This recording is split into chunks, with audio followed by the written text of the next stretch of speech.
संसारी प्राणी को जब तक पापों के फल के बारे में जानकारी नहीं रहती है कि हम दिन रात जिन पापों में लगे हुए हैं उन पापों का क्या फल है, तब तक वह व्यक्ति उन पापों में निरंतर अपना जीवन व्यतीत करता है, उनसे विराम नहीं लेता है। पर जैसे ही उसको ये ज्ञात होता है कि पापों का फल दुर्गति ही है, उस दुर्गति में जाके अनेक प्रकार के कष्ट सहन करना पड़ते हैं। उसी बात को लेकर एक पात्र आपके सामने आ रहा है, जिसका जीवन कैसा था, विषय भोग की अभिलाषा और पापों में जिसका जीवन निरंतर निकलता था, पर उसका जीवन प्रभु चरणों में आके कैसा बदल गया और ऐसी कैसी उसकी उन्नति हुई कि उसने इस संसार का ही अभाव कर दिया। ऐसे प्रभु के चरणों के सानिध्य का प्रभाव हुआ करता है कि प्रभु के चरणों में जाके ऐसी विशुद्धि बढ़ती है कि बस मैं सब कुछ भूल के उसी उपाय में लग जाता है जो प्रभु ने प्राप्त कर लिया। पूर्व पर्याय में उसने दान, पूजन आदि अच्छे कार्य धर्म के रूप में किए थे। उसके फलस्वरूप उसको अपार धन संपदा की प्राप्ति हुई। सामान्य नहीं, बहुत धनवान जगह वह उत्पन्न हुआ जहाँ सारी भोग सामग्री उसको उपलब्ध थी। अनेक प्रकार के वैभव से वह संपन्न था। सारी प्रजा उसको पूजा उसकी करती थी। राजा अपना जीवन बहुत अच्छे से व्यतीत करता था, पर आज तक उसने धर्म का स्वरूप नहीं समझा था कि वस्तुतः धर्म क्या है। पाप को ही वह सब कुछ समझता था, विषयों को ही सब कुछ समझता था। तो इस तरह पाप और विषयों में अपना जीवन निकालता था। प्रजा का पालन करता था, पर एक दिन उसका मन हुआ कि आज शिकार करने चलना है। और शिकार करने का मन हुआ। उसने अपने साथ जो भी प्रजा थी, जो भी मंत्री गण आदि थे, सबको सूचित कर दिया कि आज ऐसे स्थान पर चलना है। और वह वहां से घोड़े पर सवार होकर अपने राज्य से निकला, वन की ओर आ रहा था। वो वन की ओर आते आते जैसे वन का आना प्रारंभ हुआ, उसको एक खरगोश दिखाई पड़ा। और खरगोश जैसे उसको दिखाई पड़ा और उसने सोच लिया कि इसका तो शिकार करना ही है। और काफी दूर था खरगोश, पर कैसे पकड़े, तो अपनी घोड़े की रफ्तार को और बढ़ा दिया। घोड़े से काफी खरगोश का पीछा करा, पर खरगोश भी समझ रहा था कि ये हमारा जीवन बचने नहीं देगा। इसलिए उस खरगोश ने भी अपनी रफ्तार बढ़ाई और वह कहीं अन्य झाड़ू में छिप गया। राजा जैसे समीप आया, राजा ने काफी प्रयास किया कि खरगोश में प्राप्त हो जाए। काफी आसपास खोजबीन की, पर वह खरगोश अदृश्य हो गया, अब दिखाई नहीं दे रहा। बढ़ते बढ़ते और खोजते खोजते एक गुफा दिखाई दी। वो गुफाएं जैसी दिखाई दी, वो गुफा में लगा कोई बैठा हुआ है। वह गुफा के समीप पहुंचा। उस गुफा में कुछ आभा का उसको आभास हुआ कि यहाँ कोई तेज वस्तु इस गुफा में लग रही है, कोई प्रकाश है। और वह घोड़े से उतर के जैसे ही वह उस गुफा के समीप गया, देखा एक दिगंबर मुनिराज उस गुफा में विराजमान। चूंकि वह मुनिराज बहुत बड़े तपस्वी थे, उस तप के प्रभाव से उनकी आभा जगमगा रही थी। ऐसी निरंतर आभा जमाते हुए वह और उनके समीप आया और बाकी जाके वह बैठ गया और बैठ के उसने उनको नमस्कार किया और नमस्कार करके वह बैठ गया और बैठ के उसको लगा कि आज तक तो हम पाप में प्रवृत्ति करते रहे और धर्म का स्वरूप आज तक हमने समझा नहीं, पर अब तो आज आना हुआ है, इसलिए कुछ धर्म का मर्म आज मुनि महाराज से समझना चाहिए। और उस राजा ने मुनि महाराज से निवेदन कर दिया, मुनिराज हमें भी आप कल्याण के लिए कुछ उपदेश दें, क्योंकि मुनि महाराज अपार ज्ञान के धनी थे और वह समझ गए कि राजा आज किस उद्देश्य से आया है और वह उद्देश्य की पूर्ति नहीं होने से हमारे पास आ गया। और राजा को लगा, मुनिराज को लगा कि यह निकट भव्य है, इसका इसी भाव से ही कल्याण होना है। ये मुनिराज अपने ज्ञान से समझ गए और मुनिराज ने उनको उपदेश देना प्रारंभ कर दिया। मुनिराज ने कहा, राजन तुम जिस उद्देश्य से लेकर यहाँ आए हो, इस वन में उससे तुम्हें नरक जाके अनेक प्रकार के कष्टों को सहन करना पड़ेगा। राजन कहते क्या तुम आज शिकार के हेतु यहाँ आए? शिकार एक विषम है, उसका फल क्या है? उसका फल क्या है? नरक और निगूढ़ आदि की यात्रा करना, उन नरकों में जाके अनेक प्रकार के क्या करना पड़ते हैं? कष्टों को सहन करना पड़ता है, जहाँ रंच मार भी सुख की कोई बात नहीं, निरंतर कष्ट ही उठाना पड़ता है। इस तरह महाराज ने उसको बताया कि शिकार आदि जो भी और भी विषय है, ये सब दुर्गति के कारण है, इसलिए राजन तुम इनको त्याग करो और अपने जीवन को अगर तुम धन्य बनाना चाहते हो तो 18 दोषों से जो रहते से प्रभु हैं उन पर श्रद्धान धारण करो, अर्थात सम्यक दर्शन को धारण करो। ऐसे सच्चे देव साधु गुरु हैं, उन पर आस्था करके अपने सम्यक दर्शन को निर्मल बनाओ। ऐसा मुनि महाराज का उपदेश था। आज भी तरह तरह का शिकार होता है, पर यह संसारी प्राणी उसको शिकार नहीं समझता। आज भी मोबाइल, टीवी, कंप्यूटर आदि बहुत ज्यादा साधन आ रहे हैं, इनके माध्यम से गेम बच्चे और बड़े खेलते हैं और उसमें भी वह हिंसा करती है, पर वह ये नहीं समझते हैं कि ये भी एक शिकार है।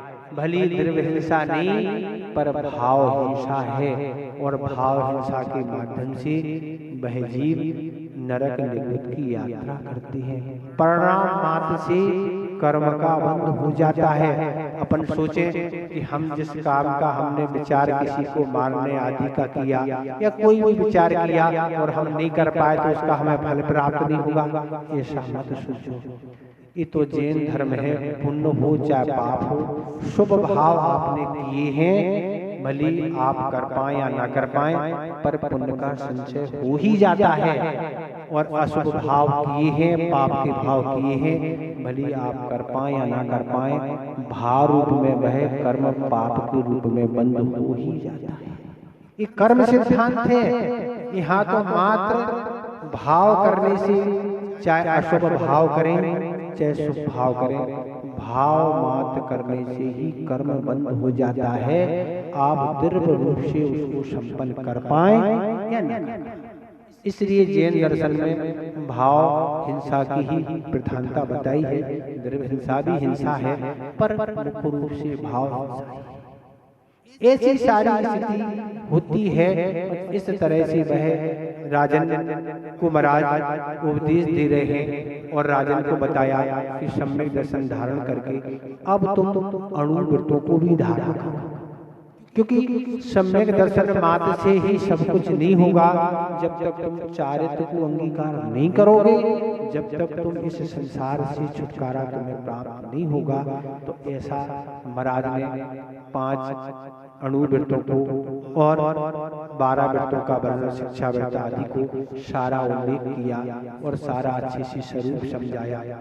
और जैसे ही सारा स्वरूप समझाया, उसने तुरंत सम्यक दर्शन को अंगीकार कर लिया और 12 वृत्तों को अर्थात अणुवृत्तों को अंगीकार कर दिया।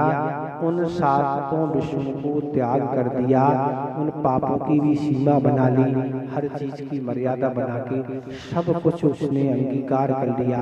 जैसे उसने ये विचार किया कि पुण्य के फल स्वरूप हमें सब कुछ मिला है, पर इस पुण्य योग से हमें जो भी सामग्री मिली है उसका उपयोग किस रूप में होना चाहिए, ये आज तक हमें ज्ञान नहीं था।